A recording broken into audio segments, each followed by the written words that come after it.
Hello students, welcome to my YouTube channel Sushma Rajgupta. हम लोग कर रहे हैं BCom 6th semester Indian economy, जिसमें हमने एम्प्लॉयमेंट चैप्टर शुरू किया है। एम्प्लॉयमेंट चैप्टर में meaning, causes, types of unemployment हम लोग लास्ट वीडियो में कर चुके हैं। इस वीडियो में हम करेंगे steps taken by government and suggestions to improve the employment in India. चलिए शुरू करते हैं।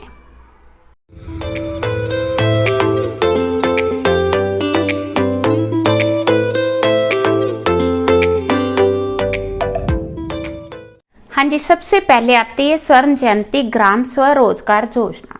ये जो योजना गवर्नमेंट ने स्टार्ट की थी रूरल पुअर पीपल के लिए, एक तो रूरल, दूसरा पुअर पीपल के लिए।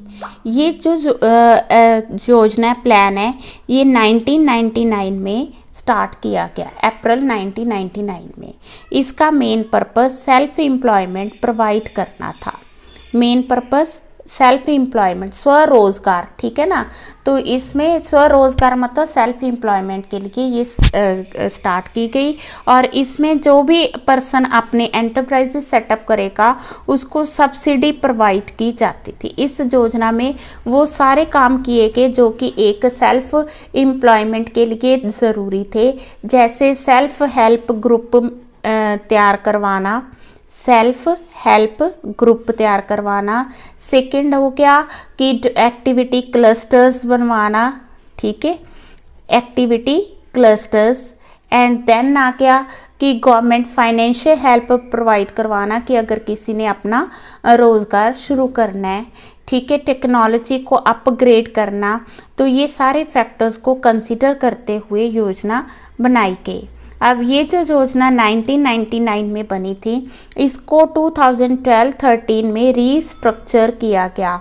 अब इसका नाम रखा गया नेशनल रूरल लाइवलीहुड मिशन, ठीक है। इसको आजीविका का नाम भी दिया गया, ठीक है जी। किसका नाम? आजीविका। तो ये भी सेल्फ एम्प्लॉयमेंट को प्रमोट करने के लिए ये उसी का रीस्ट्रक्चर वर्जन, उसमें जो कमियां उनको दूर करके ये योजना तैयार की गई। हाँ जी, सेकंड है कि संपूर्ण ग्रामीण रोजगार योजना। ये योजना 2001 में स्टार्ट की गई, ठीक है। इसका मेन पर्पस जो सरप्लस लेबर है उसको एम्प्लॉयमेंट प्रोवाइड करना। ये एम्प्लॉयमेंट, रोज़गार आ गया ना, तो ये एम्प्लॉयमेंट के लिए, वो था सेल्फ एम्प्लॉयमेंट के लिए, ठीक है जी। तो इसमें इसके अलावा जो पुअर है उनको फूड सिक्योरिटी प्रोवाइड करना, ये इनका पर्पस था, ठीक है। सोशल एरिया इकोनॉमिक एसेट्स को डेवलप करना, ठीक है। अगर इकोनॉमिक एसेट्स डेवलप होंगे तो उससे एम्प्लॉयमेंट भी जनरेट होगी और सेल्फ डेवलपमेंट भी होगी, ठीक है। इसके अलावा इंफ्रास्ट्रक्चर को डेवलप करना, ये इसका मेन पर्पस था। ये योजना 2001 में स्टार्ट हुई और जो फर्स्ट वन थी वो 1999 में। इन दोनों को 2013 में रिप्लेस किया गया। किससे रिप्लेस किया गया? नेशनल अर्बन लाइवलीहुड मिशन से इनको रिप्लेस किया गया। हाँ जी, माइक्रो स्मॉल मीडियम एंटरप्राइजेस, तो अनएम्प्लॉयमेंट को ख़त्म करने के लिए 2014-15, अब हम आके 2014-15 में तो स्पेशल एफर्ट्स किए गए कि किस तरह से हम माइक्रो, स्मॉल और मीडियम एंटरप्राइजेस को डेवलप कर सकते हैं, ठीक है। तो इसके लिए कितने लोगों को एम्प्लॉय किया गया इन इंडस्ट्रीज़ में? 71.3 लाख पीपल जो थे उनको इन स्मॉल इंडस्ट्रीज में एम्प्लॉय किया गया, ठीक है। 12th 5 ईयर प्लान में जो था मेन इंसेंटिव भी प्रोवाइड किया गया तो किस तरह से हम इन एंटरप्राइजेस को और ज़्यादा डेवलप कर सकते हैं। हाँ जी, डेवलपमेंट ऑफ ऑर्गेनाइज्ड सेक्टर। इसके अलावा गवर्नमेंट ने एम्प्लॉयमेंट को इंक्रीज करने के लिए ऑर्गेनाइज्ड सेक्टर को डेवलप किया, ठीक है। ऑर्गेनाइज्ड सेक्टर चाहे वो पब्लिक हो चाहे प्राइवेट हो, दोनों को डेवलप करने की कोशिश की गई। तो इसमें हम लोग लेते हैं कि जैसे इंडस्ट्रीज आ गई, ठीक है। अगर ये डेवलप होंगे तो उससे क्या होगा? उससे लोगों को ज़्यादा से ज़्यादा जो है जॉब्स अपॉर्चुनिटी मिलेगी, ठीक है। माइनिंग होगी, ट्रांसपोर्ट हो गया, कम्युनिकेशन हो गया, तो इन सब को डेवलप करने की क्या की गई? कोशिश की गई इस स्कीम के अंडर, ठीक है। और कोशिश करने के बाद 31 मार्च 2012 में इन ऑर्गेनाइज्ड सेक्टर्स ने 2 करोड़ लोगों को एम्प्लॉयमेंट भी प्रोवाइड की है। ठीक है, किसने? ऑर्गेनाइज्ड सेक्टर्स ने। हाँ जी, बेरोजगारी को ख़त्म करने के लिए गवर्नमेंट ने एम्प्लॉयमेंट इन फॉरेन कंट्रीज भी स्टार्ट की। ठीक है, गवर्नमेंट ने अपनी एजेंसी सेटअप की अलग अलग कंट्रीज में, ताकि लोगों को अब्रॉड में जो है एम्प्लॉयमेंट प्रोवाइड की जा सके। तो कौन सी कंट्रीज आ गई? जैसे कुवैत आ गया, ठीक है, सऊदी अरेबिया आ गया। तो इन कंट्रीज़ के साथ गवर्नमेंट ने एग्रीमेंट किया और एजेंसीज वहाँ पे सेटअप की, सो दैट जो इंडियंस हैं उनको वहाँ पे एम्प्लॉयमेंट मिले। हाँ जी, नेक्स्ट आ गई हमारे पास प्राइम मिनिस्टर रोजगार योजना। ये भी सेल्फ एम्प्लॉयमेंट को प्रमोट करने के लिए। अब यहाँ पे किन लोगों को? एजुकेटेड यूथ को, ठीक है, सेल्फ एम्प्लॉयमेंट प्रमोट करने के लिए ये जो स्कीम थी चलाई गई, सेल्फ एम्प्लॉयमेंट। ठीक है जी। देन आगे नेशनल अर्बन लाइवलीहुड मिशन। हाँ जी, जब देखा कि अनएम्प्लॉयमेंट जो है बहुत ज़्यादा बढ़ रही है, तो उसको कंट्रोल करने के लिए गवर्नमेंट ने जो स्वरोजगार योजना थी या एम्प्लॉयमेंट योजना, जैसा कि हम पहले 2 पॉइंट्स में कर चुके हैं, उन दोनों योजनाओं को ख़त्म करके उनको रिप्लेस करके नेशनल अर्बन लाइवलीहुड मिशन जो है ये सेटअप किया। इसका मेन मकसद भी लोगों को एम्प्लॉयमेंट प्रोवाइड करना था। जो 100 days of wage employment to rural people थी उसको ख़त्म किया गया। इसमें रूरल के अलावा अर्बन जो पुअर हैं उन पे ज़्यादा स्ट्रेस दिया गया। जो अर्बन पुअर हैं, जो अनएम्प्लॉयड हैं, उनको हम किस तरह से जॉब प्रोवाइड कर सकते हैं, किस तरह से रोज़गार दे सकते हैं, ताकि वो जो है एम्प्लॉय हो सके और उनकी पॉवर्टी दूर हो सके। तो ये स्कीम स्टार्ट की गई। हाँ जी, इसके अलावा Mahatma Gandhi national rural employment guarantee act, ये जो स्कीम थी ये 2013-14 में आई है। बट ये स्कीम जो Mahatma Gandhi national rural employment guarantee act है, ये आई है 2005 में। ठीक है, इसका मेन पर्पस था कि किसी एक गरीब फैमिली में एक एडल्ट मेंबर को, कम से कम एक एडल्ट मेंबर को 100 डेज का गारंटेड वेज पेमेंट दिया जाए। इसका मतलब है कि अगर तो उसको काम दे सकते हैं तो उसको पहले काम देंगे, अगर उनको देने के लिए एम्प्लॉयमेंट नहीं है, रोज़गार नहीं है, तो उनको कम से कम 100 डेज की वेज पेमेंट की जाए। और ये जो थी ये मतलब पूरे इंडिया में स्कीम एप्लीकेबल थी। ठीक है, ये नहीं है कि किसी पर्टिकुलर स्टेट में थी। ठीक है, तो इससे जो थे 2016-17 में कितने लोगों को बेनिफिट हुआ? 5.08 करोड़ लोगों को इसका बेनिफिट हुआ। हाँ जी, नेक्स्ट आ गई national food for work program. Government ने national food for work program कहाँ पे शुरू किया? 150 मोस्ट बैकवर्ड रीजन्स में ये स्कीम शुरू की। इसमें जो वेजेस देने थे वर्कर्स को वो किस फॉर्म में दिए गए? फूड ग्रेन्स की फॉर्म में दिए गए। ठीक है, इससे क्या हुआ? वेजेस तो हमने देने ही देने हैं। अगर वो वेजेस फूड की फॉर्म में होंगे तो जो फूड सिक्योरिटी है कम से कम वो तो लोगों को प्रोवाइड होगी। इससे ये तो नहीं होगा कि किसी को फूड प्रोवाइड नहीं होगा। ठीक है ना। तो इसमें national food for work programme, तो जैसा कि इसके नाम से ही पता चलता है काम के बदले उनको फूड दिया गया। हाँ जी, next stress on labour intensive sectors. तो उन सेक्टर्स पे ज़्यादा स्ट्रेस दिया गया जहाँ पे लेबर इंटेंसिव यूनिट्स हैं। तो उसमें आ गया जैसे फूड प्रोसेसिंग आ गई, ठीक है ना, फूड प्रोसेसिंग यूनिट आ गई, लेदर प्रोडक्ट्स आ गए। तो उन पे ज़्यादा स्ट्रेस दिया गया जहाँ पे लेबर इंटेंसिव जो है यूनिट्स काम करती हैं। टेक्सटाइल्स आ गई, टूरिज्म आ गया, ठीक, तो वहाँ पे स्ट्रेस दिया गया। Then development of information technology sector, तो इंडियन गवर्नमेंट ने इंफॉर्मेशन टेक्नोलॉजी सेक्टर को भी डेवलप किया। तो कई तरह के इनको इंसेंटिव्स प्रोवाइड किए गए। ठीक है, कई तरह के इनको इंसेंटिव्स दिए गए, जैसे कंप्यूटर रिलेटेड जॉब्स होगी, कॉल सेंटर्स हो गए, ठीक है, देन आ गया टेलीकम्युनिकेशन आ गई।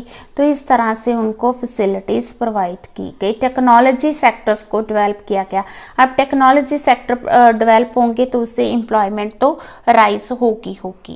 ठीक है, इसके अलावा एम्प्लॉयमेंट अपॉर्चुनिटीज़ फॉर वुमेन को अपॉर्चुनिटी देने के लिए, एम्प्लॉयमेंट अपॉर्चुनिटी देने के लिए कई तरह के जो स्कीम्स चलाई गई, प्रोग्राम्स चलाए गए। जैसे वर्किंग वुमेन हॉस्टल सेटअप किया गया, वर्किंग वुमेन हॉस्टल्स सेटअप किए गए। ठीक है जी। सेकंड आ गया एजुकेशनल एंड वोकेशनल ट्रेनिंग जो है वुमेन को प्रोवाइड की गई। एजुकेशनल एंड वोकेशनल ट्रेनिंग उनको प्रोवाइड की गई। ठीक है, उसके अलावा क्रैचेस स्टार्ट किए गए कि अगर वुमेन्स ने जॉब करनी है तो उनके बच्चों को जो है वहाँ पे रखा जाए। ठीक है, तो इस तरह से वुमेन को भी एम्प्लॉयमेंट अपॉर्चुनिटीज़ प्रोवाइड की गई। हाँ जी, नेक्स्ट है डेवलपिंग इरिगेशन फैसिलिटी। अब इरिगेशन फैसिलिटी से एम्प्लॉयमेंट कैसे बढ़ेगी? देखो, इरिगेशन फैसिलिटी होगी तो उससे क्या होगा मल्टीपल क्रॉपिंग जो है उसमें इंक्रीज हुआ। मल्टीपल क्रॉपिंग बढ़ गई। मल्टीपल क्रॉपिंग बढ़ेगी तो उससे क्या होगा, जो सीजनल अनएम्प्लॉयमेंट थी ना वो खत्म हो जाएगी। ठीक है, एम्प्लॉयमेंट तो बढ़ेगी प्लस जो सीजनल अनएम्प्लॉयमेंट जो बड़ा कॉज है पॉवर्टी का वो खत्म होगी। किससे खत्म होगी? जब हम इरिगेशन करेंगे। इरिगेशन से क्या होगा? मल्टीपल क्रॉपिंग होगी। मल्टीपल क्रॉपिंग से क्या होगा? सीजनल अनएम्प्लॉयमेंट खत्म होगी। हाँ जी, नेक्स्ट स्टेप है setting up special economic zones. Special economic zone setup किए गए। ये जो एक्ट था 2005 में जो है लागू हुआ। तो यहाँ पे नोटिफिकेशन सेटअप की गई। 329 स्पेशल इकोनॉमिक जोन्स थे। तो यहाँ पे लोगों को स्पेशल एम्प्लॉयमेंट प्रोवाइड की गई। ठीक है, इकोनॉमिक जोन्स वो जो कि डेवलप हो रहे हैं और जहाँ पे लोगों को रोजगार मिला। ठीक है, 16.88 lakh people they were getting employment in 206 special economic zones. ठीक है जी। इसके अलावा गवर्नमेंट ने एम्प्लॉयमेंट के लिए तो काफ़ी कुछ इंस्टीट्यूशन सेटअप किए। तो उनकी गाइडेंस के लिए कि अगर किसी ने रोज़गार पाना है तो कहाँ जाके वो गाइडेंस ले सकते हैं, इसके लिए एम्प्लॉयमेंट एक्सचेंज सेटअप किया गया। ठीक है, यूनिवर्सिटीज़ और कॉलेजेस में भी इस तरह के लेक्चर्स प्रोवाइड किए गए। जो एजुकेटेड लोग हैं they can easily get the job opportunities. ठीक है, जो मतलब एम्प्लॉयमेंट एक्सचेंज सेटअप भी किए गए और उनको मॉडर्नाइज भी किया गया। मॉडर्नाइज कैसे किया गया कि उसके लिए वेब पोर्टल डेवलप किया गया। वेब पोर्टल में क्या था कि जो लोग जॉब पाना चाहते हैं, ठीक है, जो जॉब सीकर्स हैं वो अपने आप को वहाँ पे रजिस्टर करवा देंगे। रजिस्टर करवाएंगे, they can register all over India. ठीक है, अब जो इंडस्ट्रीज़ हैं जिनको मतलब कि क्या चाहिए, वर्कर्स की ज़रूरत है, तो वो इंडस्ट्रीज़ क्या करेंगी, इन रजिस्टर्ड एक्सचेंज से, एम्प्लॉयमेंट एक्सचेंज में जाके डाटा कलेक्ट करके उन लोगों को बुला सकती हैं जो उनकी जॉब रिक्वायरमेंट्स को पूरा करते हैं। तो इस तरह से क्या किया गया, एम्प्लॉयमेंट एक्सचेंज को मॉडर्नाइज किया गया ताकि जो जॉब सीकर्स हैं और जो मतलब कि जिनको वर्कर्स की ज़रूरत है वो आपस में एक कनेक्ट हो सके और लोगों को जॉब अपॉर्चुनिटी प्रोवाइड। ये नहीं है कि एम्प्लॉयमेंट मतलब कि अनएम्प्लॉयमेंट है तो हमारे पास जॉब्स बिल्कुल नहीं है, हमारे पास जॉब्स भी वेकेंट है और जो हैं जॉब सीकर्स भी बहुत हैं, बट वो आपस में कई बार क्या होता है कि जॉब वेकेंट होने के बाद जॉब सीकर को उन जॉब्स का पता नहीं चलता। तो एम्प्लॉयमेंट एक्सचेंज ऐसे एक एजेंट का काम करते हैं, ये जॉब सीकर्स को जॉब्स दिलाने में हेल्प करते हैं। हाँ जी, national policy on skill development, तो गवर्नमेंट ने national policy on skill development भी शुरू की है। तो इसका मेन पर्पस किसी भी इंडिविजुअल की स्किल को डेवलप करना होता है। तो ये employment as well as wage employment को प्रमोट करती है, सेल्फ एम्प्लॉयमेंट को और वेज एम्प्लॉयमेंट दोनों को प्रमोट करती है। सेल्फ एम्प्लॉयमेंट क्यों? क्योंकि ये स्किल को डेवलप करने में हेल्प करती है। ठीक है, तो स्किल डेवलपमेंट इनिशिएटिव गवर्नमेंट ने एक नया प्रोग्राम भी शुरू किया है, स्किल डेवलपमेंट इनिशिएटिव। ठीक है जी, तो इस तरह से गवर्नमेंट ने स्किल को डेवलप करने के लिए, सेल्फ एम्प्लॉयमेंट को और एम्प्लॉयमेंट को प्रमोट करने के लिए कई तरह की स्कीम्स जो हैं स्टार्ट की हैं। इसके अलावा मुद्रा बैंक जो है गवर्नमेंट ने सेटअप किया है, micro unit development refinance agency. तो मुद्रा बैंक का मेन काम क्या है कि जो माइक्रो यूनिट्स हैं, अगर कोई पर्सन माइक्रो यूनिट सेटअप करना चाहता है, उसको फाइनेंस की ज़रूरत है, तो वो फाइनेंस कहाँ से मिलेगा? मुद्रा बैंक से मिलेगा। ठीक है, होता क्या है कि जो स्मॉल स्केल पे काम करते हैं, they can create more employment than the large scale industries. तो इनको प्रमोट करने की ज़्यादा ज़रूरत है। इनको हम लोग प्रमोट तभी कर पाएंगे अगर इनको प्रॉपर फाइनेंस मिले। तो ये काम कौन करता है? मुद्रा बैंक करता है। अब हमारा पॉइंट आता है कि स्कीम्स तो हमने बता दी कि किस तरह से हम लोग एम्प्लॉयमेंट को राइज कर सकते हैं। अब है कि अनएम्प्लॉयमेंट की प्रॉब्लम को और सॉल्व करने के लिए ये स्कीम जो गवर्नमेंट ने चलाई है, इसके अलावा और क्या कर सकते हैं कि जो है अनएम्प्लॉयमेंट को ख़त्म किया जा सके, रोका जा सके। तो सबसे पहले आ गई चेक ऑन पॉपुलेशन। तो हमने शुरू से किया है कि population is the main reason of unemployment. Economic growth भी हो रही है, इंडस्ट्रीज भी सेटअप हो रही हैं, but even then there is a increase in unemployment, that is because of population. तो फर्स्ट पॉइंट आ गया हमारा कि जो पॉपुलेशन है उसके पे क्या होना चाहिए? चेक होना चाहिए, रोक होनी चाहिए। तो इससे क्या होगी? अनएम्प्लॉयमेंट की प्रॉब्लम खत्म होगी। सेकेंड आ गई नेशनल एम्प्लॉयमेंट पॉलिसी। तो इंडिया में जो एम्प्लॉयमेंट पॉलिसी है वो नेशनल लेवल पे सेट होनी चाहिए। तो जो पॉलिसी है वो क्लियर कट होनी चाहिए। ठीक है जी, तो उनको एजुकेशन सिस्टम भी जो हम स्टूडेंट्स को एजुकेशन दे रहे हैं और जो उनकी जॉब की रिक्वायरमेंट्स हैं, तो एजुकेशन सिस्टम इस तरह से होना चाहिए कि जॉब की रिक्वायरमेंट्स को पूरा कर सके, इसके साथ साथ वो स्टूडेंट्स की स्किल को डेवलप कर सके। ठीक है जी। हाँ जी, नेक्स्ट है इंफॉर्मेशन टेक्नोलॉजी सेक्टर है, इसको स्ट्रेंथन करने की ज़रूरत है।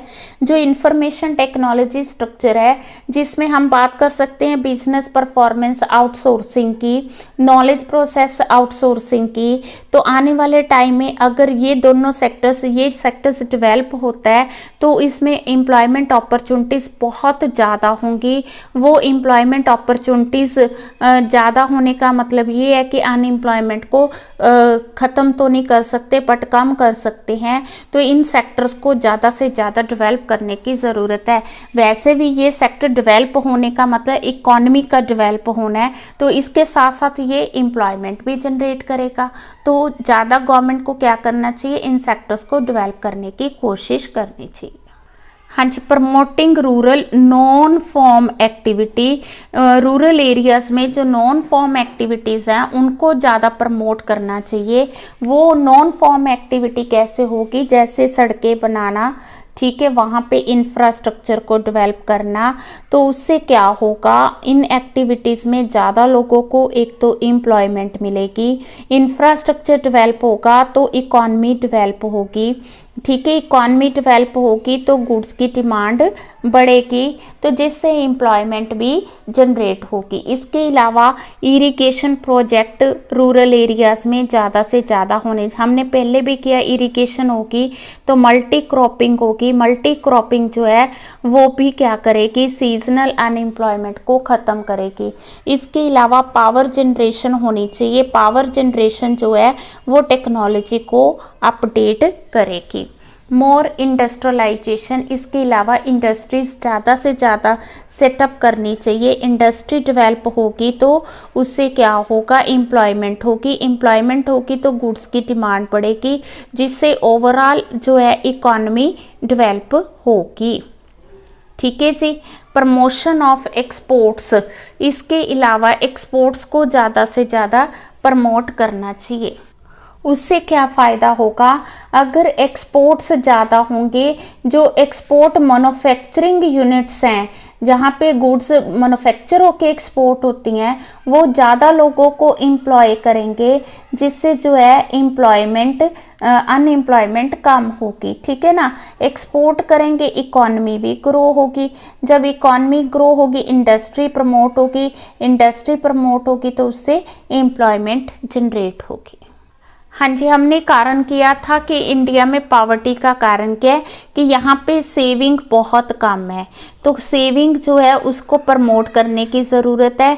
सेविंग ज़्यादा होगी, इन्वेस्टमेंट ज़्यादा होगी, जिससे कैपिटल फॉर्मेशन होगी। कैपिटल फॉर्मेशन बढ़ेगी तो ऑब्वियस है कि उससे इंडस्ट्री बढ़ेगी, इंडस्ट्री बढ़ने से एम्प्लॉयमेंट भी जनरेट होगी। तो कहने का मतलब ये है कि कैपिटल फॉर्मेशन पे ज़्यादा जोर देने की ज़रूरत है।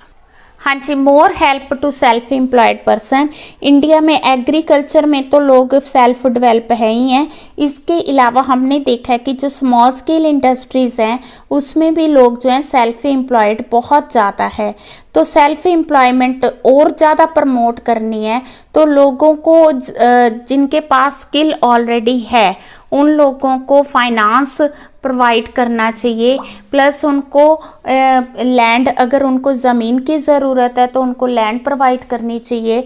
अगर वो एग्रीकल्चर से रिलेटेड हैं तो उनको बेटर सीड और इरिगेशन फैसिलिटीज़ प्रोवाइड करनी चाहिए। तो अगर हम उनकी बेसिक नीड्स को पूरा कर देते हैं तो उससे क्या होगा कि वो और ज़्यादा मोटिवेट होंगे तो वो अपना जो है स्किल को डेवलप करेंगे, प्लस वो अपना बिजनेस जो है स्टार्ट करेंगे। जब वो सेल्फ एम्प्लॉय होंगे तो वो और लोगों को भी रोज़गार प्रोवाइड करेंगे।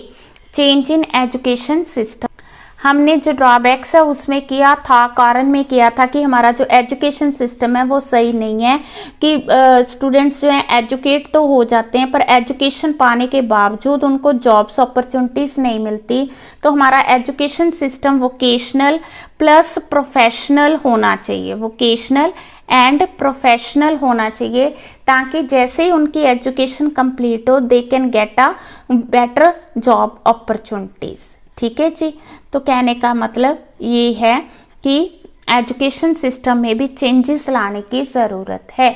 इंडस्ट्रियल टेक्निक्स में चेंजेस लानी चाहिए। वो कैसे? हमारे अगर इंडिया में लेबर सरप्लस कंट्री है, ठीक है, तो यहाँ पे कैपिटल जो है वो कम है, तो यहाँ पे अगर हम कैपिटल इंटेंसिव यूनिट्स लगाते हैं, एक तो हमारे पास लेबर वो सरप्लस पड़ी रहेगी, प्लस कैपिटल हमें बोरो करनी पड़ेगी, तो वो प्रॉब्लम आएगी।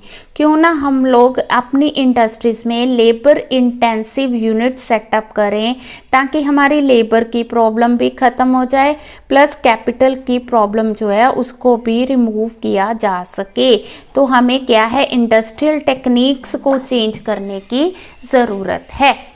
इसके अलावा encouragement to small scale and cottage industry, हमने पहले भी ये पॉइंट किया है कि जो स्मॉल स्केल और कॉटेज इंडस्ट्रीज़ हैं they provide more employment than the large industry. But होता क्या कि इन लोगों के पास, जिन्होंने स्मॉल स्केल इंडस्ट्री सेटअप करनी होती है, इनके पास स्किल तो होती है बट इनके पास फाइनेंस की और ज़मीन की कमी होती है, जिसकी वजह से ये बिज़नेस को स्टार्ट ही नहीं कर पाते।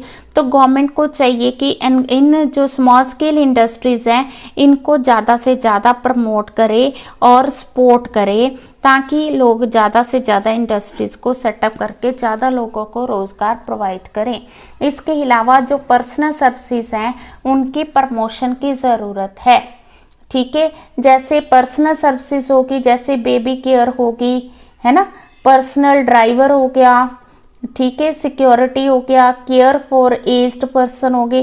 तो ऐसे कई तरह की फैसिलिटीज़ हैं, पर्सनल सर्विसेज हैं जो कि लोगों को रिक्वायर्ड होती हैं और जो ज़्यादा से ज़्यादा लोगों को रोज़गार भी प्रोवाइड करती हैं। ठीक है, अब कई लोगों को इन सर्विसेज की ज़रूरत है। ठीक है, कुछ लोग ऐसे हैं जो कि ये सर्विसेज प्रोवाइड इजीली कर सकते हैं, they are the job provider. अब इन दोनों को मिलाने के लिए, जैसे हमने पहले किया था कि एम्प्लॉयमेंट एक्सचेंज है, उसी तरह से कुछ गवर्नमेंट या non government agency agency setup होनी चाहिए जो कि इन लोगों को आपस में मिला सके, जिससे भी क्या होगा, अनएम्प्लॉयमेंट को हम कुछ हद तक जो है कम कर सकते हैं। ठीक है, रिमूव तो नहीं कर सकते। तो ये था हमारा अनएम्प्लॉयमेंट का chapter, problem of unemployment in India. ठीक है, इसके बाद हमारा चैप्टर आता है इन्फ्लेशन इन इंडिया।